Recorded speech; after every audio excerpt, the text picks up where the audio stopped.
Katropa, uulan na dito sa amin. Delikado ang ilog kasi baka tumaas ang tubig mga katropa. Kaya mabilisan na lahat. Mga katropa, uwian na ang lahat. Yan, matawid lang kami. Tumawid kanina. Hindi na ako nakapag-video mga katropa kasi mahirap.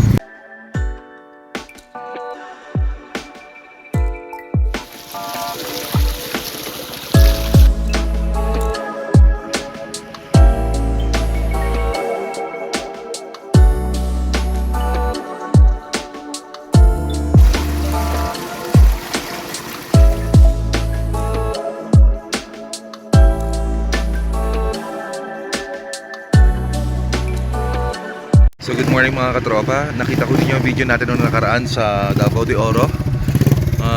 Ngayon naman po ay magme-medics tayo sa motor trail dito sa Barangay Kakub mga katropa. May ilog daw doon. So wala tayong chinelas ng dala, hindi naman tayo na-inform. Uubad tayo mamaya, papakita ko sa inyo. Pero depende pa sa mangyayari mga katropa. Si Ma'am Shelo naman nanghiram ng chinelas dun sa Barangay Midwife. So papakita ko sa inyo yung area, papasok pa dun sa loob mga katropa. Yan, dun pa papasok sa loob dun mga katropa. Bundok na yan dyan, bundok. Ambulance natin nandito mga katropa. Papasok pa dun, may ilog daw dun. Si Ma'am Shelo nandun sa tawid kasi kumuha siya ng tsinelas. Ayun o, yan. Sa motor, pabalik na sila dito.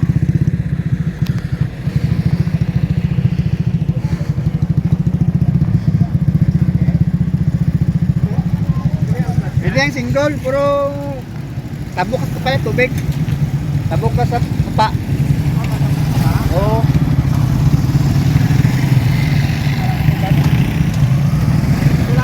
Ayan si Ma'am Shelo at saka si Ma'am Lynn. Ayan. Nakakita sa nilas. As in. Oh, yun. Ipaon nyo na lang ng inyong Tsinelas si hapuan. Mami. Salamat Mami. Idalan ka na mo, Doy. Ha? Sa ambo ko na lang butang ya. Machinelas tayo. Oo, laki bigyan ni Mami. Pairam si Mami sa atin. Thank you, May. Ma'am Shelo ay magchinelas. Chinelas na rin tayo mga katropa. Kasi tatawid na tayo ng ilog. Masaya ang araw na ito. Kasi kami ay magmi-medics. Ay, wala pa. Basta nag-aawag ko na. Ha? Nag-aamon. Yan, may pinahiram tayo ng chinelas. Pero maliit, pero fashion na. Kami bulak ni Mami. Yun mga katropa. Wala namin bulak ni Mami. Yes. Shelo. Chinelas tayo. Okay na ito. Importante meron. Importante may chinelas tayo kay Kuya Dudoy ito. Asa sa'yo? Asa sa'yo? Yes. Yes. Ayan, tayo. Yes, me. Ay, pariyang nagaling ka hotel sa kanak ko eh. Ay, gamay. At tama lang din. Chinelas. Atras na lang. Atras! Ay, wala na sila makinan bilang ko.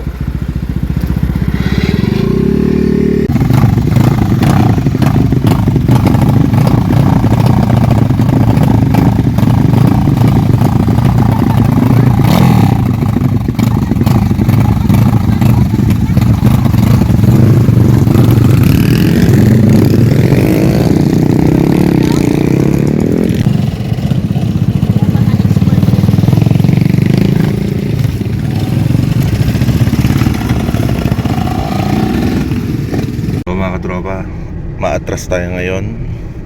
Papasok dun sa loob. Ayan, atras tayo, atras.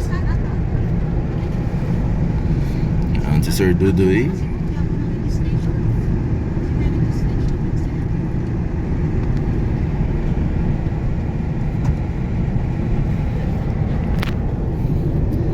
Tapos pasok tayo dun sa may ilog daw mga katropa.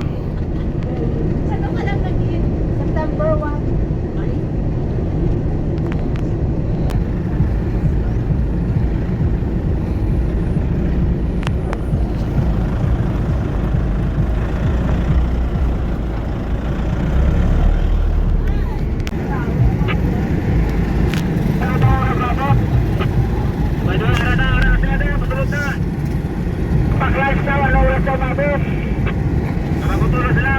A few moments later.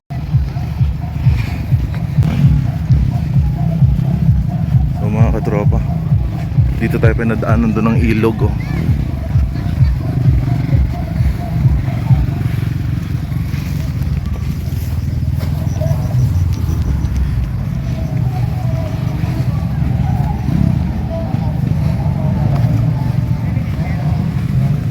Ayan, ilog. Batis pala mga katropa, batis ata ito, hindi ito ilog.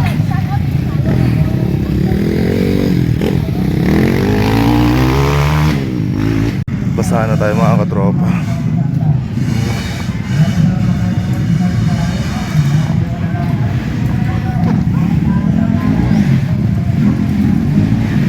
Kuya Day!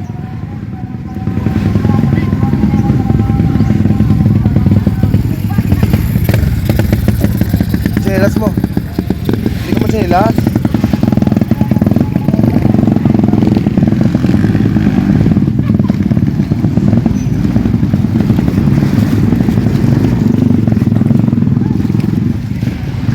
Ma'am seller.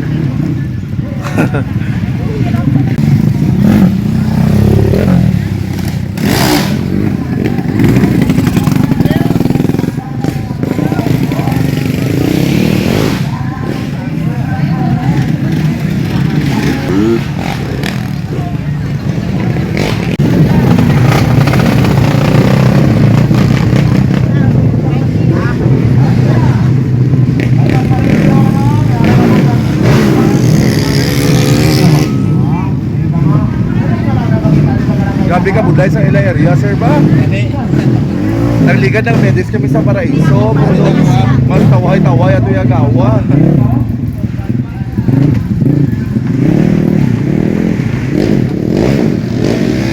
So, andito na tayo mga katropa with Ma'am Shelo. Ang hirap ng dinaanan namin kanina. So, kumusta ka? Okay ka lang? Yun. Relax na relax. Kami ang hirap ng dinaanan namin mga katropa. Lalo na sa akin kasi mabigat tayo. Ang hirap ng trail pababa. Pero sige, laban lang tayo. Sana walang casualties ngayon. Ang harap ko ngayon mga katropa ay bundok at saka racetrack. 1 hour later.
Meron kami pinatigil na rider kasi nga walang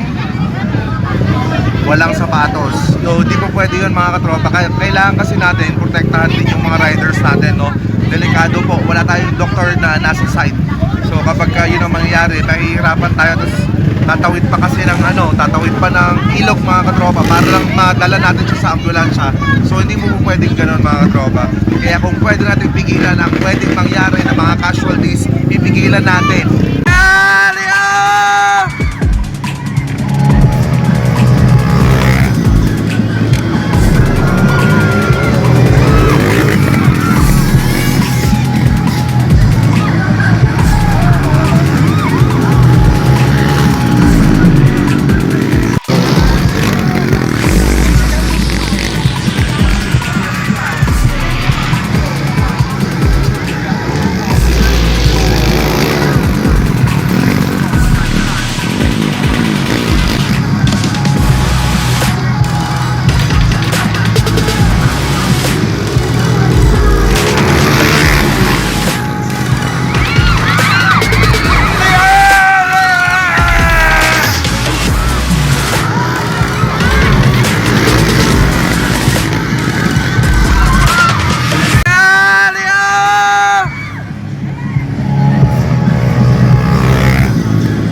Katropa, uulan na dito sa amin. Delikado ang ilog kasi baka tumaas ang tubig mga katropa. Kaya mabilisan na lahat.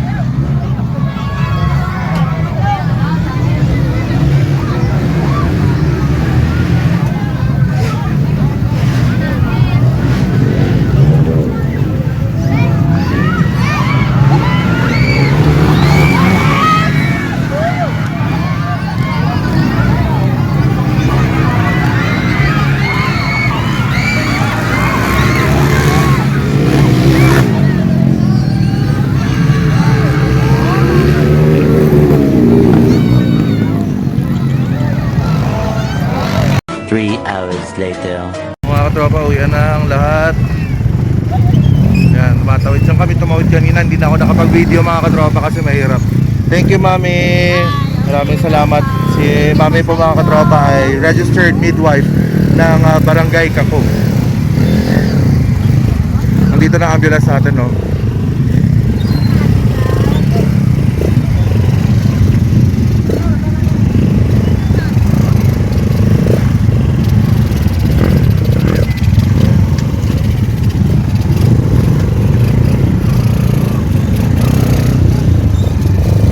Uulan ng mga katropa.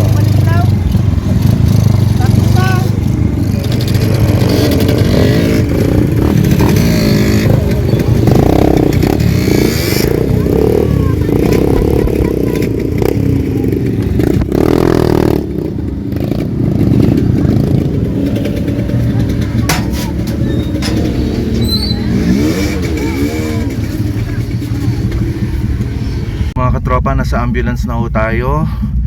Hindi pa ho tayo uuwi kasi nasa 24 hours duty tayo. So balik pa kami sa base at duty ulit sa mga rescues.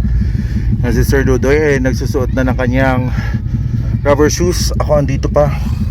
Hinaram ko lang to tsinelas ni Mami. Kay Mami Lynn kasi ito eh. So nakayapak na ako mga katropa kasi nga tumawid kami sa ilog.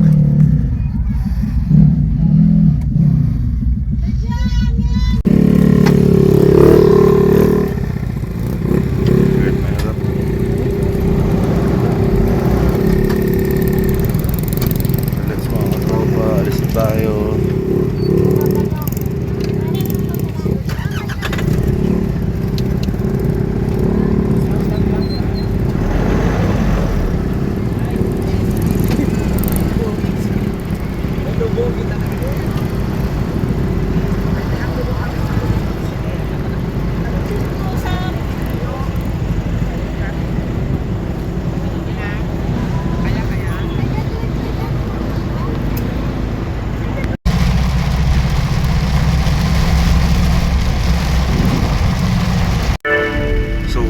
Mga katropa, buti na lang tapos na ang game at nakabalik na tayo bago pa umapaw yung tubig sa sapa kasi sabi ni Sir Tutoy talagang ano daw yun, malalim daw yun pagka umapaw yung tubig. So mga katropa, nasa base na tayo. Si Ma'am Shelo ay nagpapahinga muna kasi sobrang pagod na, no? Habang nag-aantay tayo ng tawag sa radyo, mga katropa. So for now, higa-higa lang muna. And then, ito naman yung akin, no? Diyan ako nakahiga. Si Kuya Dudoy dun sa loob nakahiga. Pero nasa labas pa siya kasi may ginagawa. Sa cellphone, bang nagigame ata si Kuya Dudoy andun sa labas. Silipin natin. Ayan, si Sir Dudoy ngayon, mga katropa. Sa cellphone. So, bukas lang yung aming pinto kasi gising pa naman lahat at talagang gising talaga kasi nagre-ready, mga katropa, habang nakikinig sa ating transistor radio. Yan. So dito na muna mag-e-end ang ating vlog, mga katropa. Pagod na lahat.